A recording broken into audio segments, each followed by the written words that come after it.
trabalho escravo ele vem sendo denunciado desde 1971.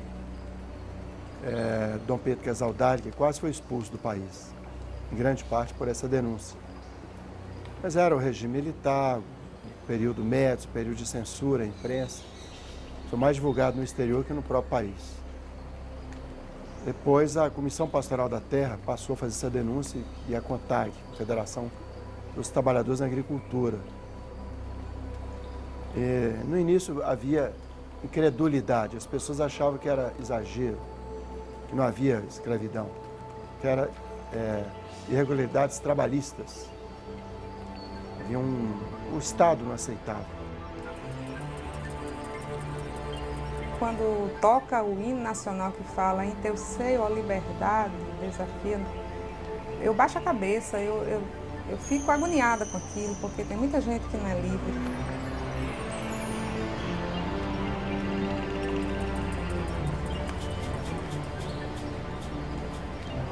Todas as pessoas que perdem a liberdade de ir e vir por ter contraído uma dívida, para mim é o primeiro ponto que define um trabalho forçado. Não tem jeito de ficar aqui não. É humilhação demais. Segundo, é de que ele trabalhou durante o mês todo e no fim do mês diga para ele, o que você ganhou, você comeu. A terceira coisa é a forma como você é contratado, que oferece isso e quando chega lá, dá isso. Saí daqui, cheguei na Sapucaia, o gerente da fazenda procurou que eu trabalhasse com ele, eu e 4 companheiros. Aí ele falou que pagava para nós a R$120 o alqueire de juquira. Nós não medimos, mas a gente calculou em 40 alqueires de juquira. Trabalhamos 90 dias de serviço e não recebemos nada. O vaqueiro desse moço lá, o que ele dizia, ele disse para nós 4, disse, olha, gente do Piauí que vem aqui, peça fazenda aqui, não volta mais para o Piauí. Aí o que? O entender de nós? Dele matar nós. Então a gente tinha medo de morrer. São pessoas normalmente que sequer portam documentos, são pessoas que em seu local de origem não encontram alternativas de sobrevivência, são pessoas que não tiveram acesso à educação e, acima de tudo, são pessoas que são retiradas ali das suas origens, dos seus contatos familiares, amigos, e se tornam vulneráveis às ações dos chamados intermediários, ou gatos. E esses intermediários apresentam falsas promessas de bons salários, boas condições de trabalho e, acima de tudo, o aprisionamento através da chamada servidão por dívida. Porque as condições geográficas do local onde se encontram impedem que elas possam estar saindo ou fugindo desse local, ou porque existe a presença de guardas armados, ou porque os documentos dessas pessoas são retidos.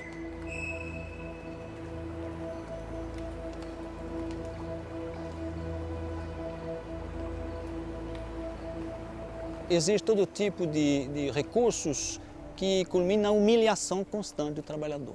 Ele não é nada, ele não vale nada. Estive numa fazenda em que um boi tinha sido vendido por 250 mil e o débito de todos os escravos era 40 mil e ele não queria pagar.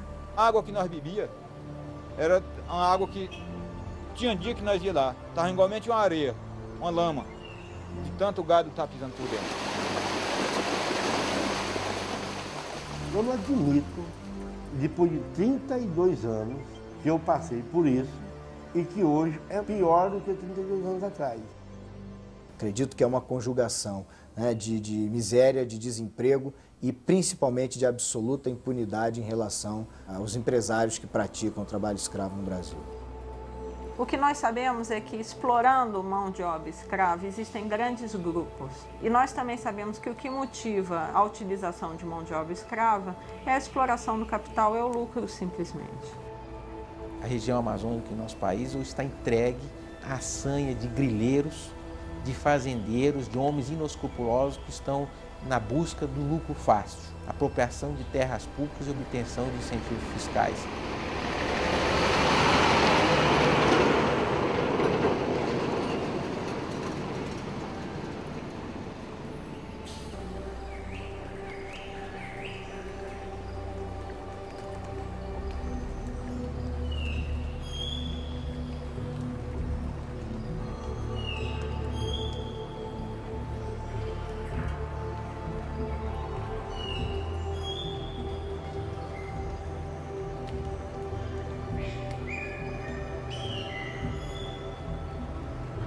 Eu tava trabalhando lá e derrubei os pau pra lá e eu vou saindo. Quando eu vou saindo, um pau vem e pega no...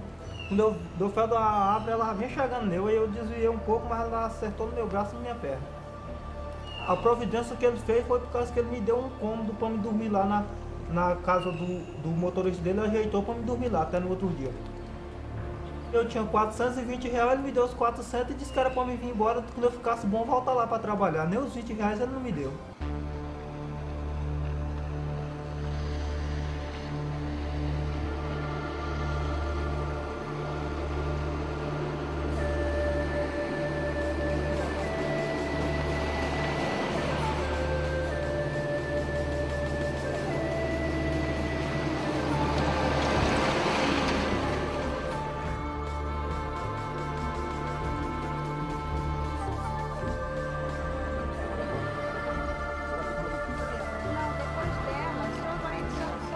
O que a gente quer é que você dê agora a precisão como era na fazenda.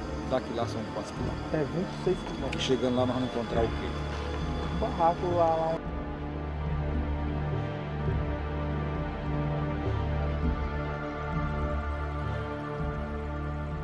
Nós insistimos junto ao Ministério do Trabalho para que a operação aconteça o mais rápido possível. Se passa 2, 3, 4 semanas, é muito arriscado o Grupo 9 não encontrar mais nada. No ano passado, começaram a funcionar 3 grupos de fiscalização, eles eram só um. Eles foram equipados com veículos adequados, com celulares adequados, com meios de radiocomunicação adequado e acompanhados da escolta da Polícia Federal como Polícia Judiciária também. Nós já estamos atingindo um patamar de uma excepcional eficácia em relação às ações tipicamente de repressão.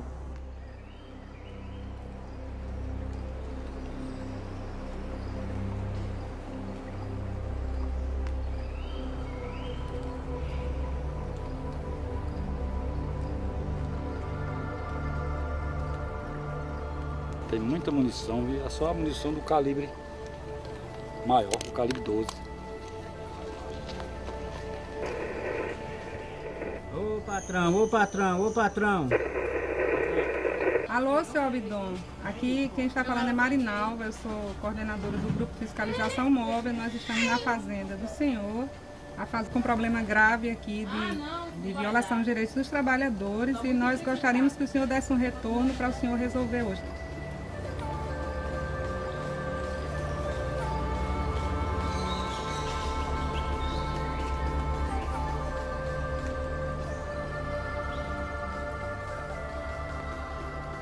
Basicamente, milharina, óleo, arroz e feijão e farinha. Só. Olha, esta noite nós conversamos até umas 12 horas da noite falando em você. E rapaz, mas eu tava o Ministério do Trabalho entrar aqui a favor de nós, que isso aqui é uma escravidão pra gente trabalhar num deserto desse aí, sabe?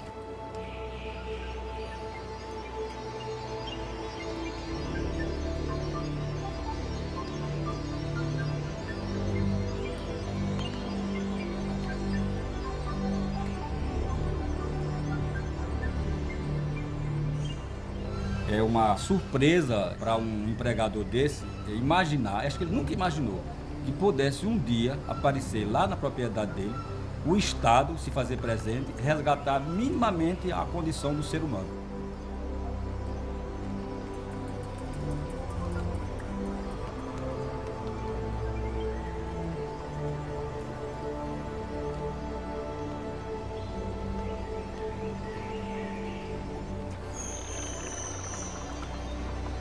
Quando nós chegamos nas fazendas, nós percebemos que somos a única esperança dessas pessoas de sair dessa situação.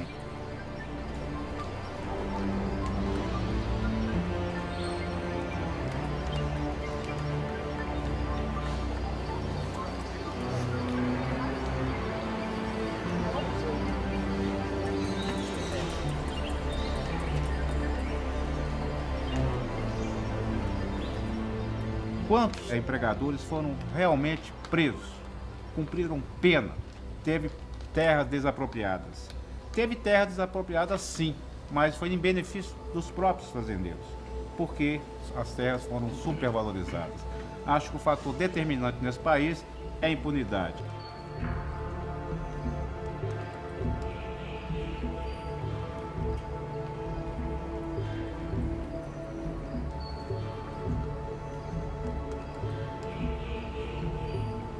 Na parte trabalhista, ele feriu os princípios mais elementares dos direitos e garantias do trabalhador. Em relação a direitos humanos, ele não considerou nem tratou essas pessoas como seres humanos. Eles estavam na mesma condição de animais. Embora eles digam assim que pode sair, mas houve relato de trabalhador de pessoas que saíram da fazenda e foram buscadas e trazidas de volta. Então isso não é liberdade, é uma liberdade meramente verbal.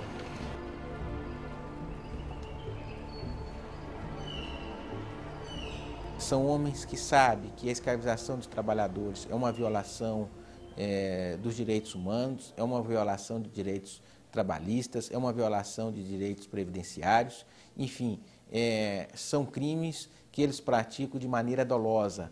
Então, a federalização desses crimes é uma questão crucial para a punição e responsabilização dessas pessoas. Em 2003, conseguimos retirar dessa situação de exploração cerca de 5.000 trabalhadores, sendo que a média histórica, né, era por volta de 1.500, 2.000 trabalhadores por ano. Tem trabalho escravo a 100 quilômetros da grande metrópole brasileira, que é a capital do estado de São Paulo. Esse ano, nós temos resgate de trabalho escravo na cidade onde produz mais petróleo no Brasil, que é Campos de Goytacazes, no Rio de Janeiro. Aí preocupa muita gente. Por que só não é no Pará mais? É no Brasil todo agora.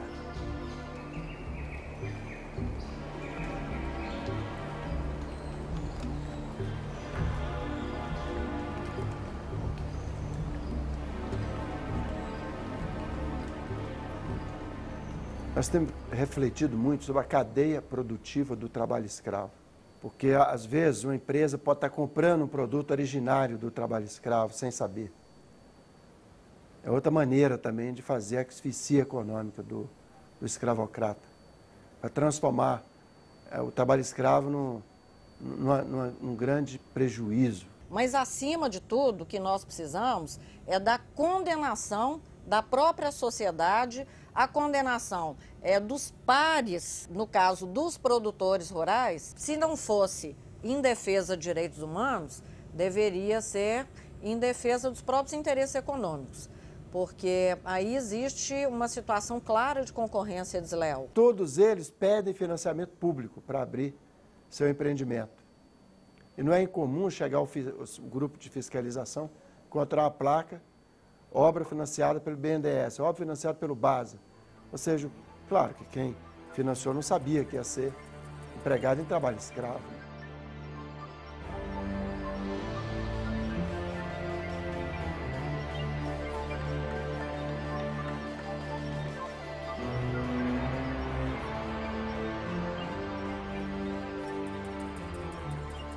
O Banco do Brasil, o Banco do Nordeste, o BASA, o Banco da Amazônia, ele não pode financiar fazendeiros que escravizam trabalhadores. O envolvimento dessa matéria deve trazer também a responsabilidade dos bancos particulares, né, que atuam com licença do governo federal e que, portanto, devem satisfação à comunidade brasileira. O Conselho Monetário Nacional vai decidir sobre uma resolução do Banco Central que regulamenta a negativa de crédito para essas pessoas. Isso aí praticamente liquida com o trabalho escravo. E a outra, a emenda constitucional do confisco da terra. O fundamento é que a terra usada para o trabalho escravo está descumprindo a sua função social e está abrigando violações graves de direitos humanos. Portanto, quem escraviza não tem direito à indenização. A terra tem que ser expropriada para fins de reforma agrária em benefício das pessoas escravizadas. Eu acredito que a negativa de crédito somado com o confisco da terra vai ser o golpe definitivo.